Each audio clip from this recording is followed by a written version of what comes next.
Pasyal muna tayo guys dito sa park sa Dipolog City. Ganda ang views dito guys.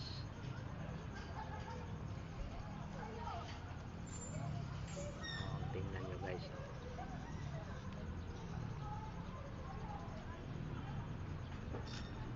Dito sana po Silencio ang place guys. tahu lah po. I love Dipolog. Walang Anak mo pala mo. Dito sa gana lang, marami oras sa balay ko. Alam, mga pulis na po, pulis to. Aman? Mga pulis to na po. Oh, karon pa ko kita. Ha? Karon pa ko kita na pulis.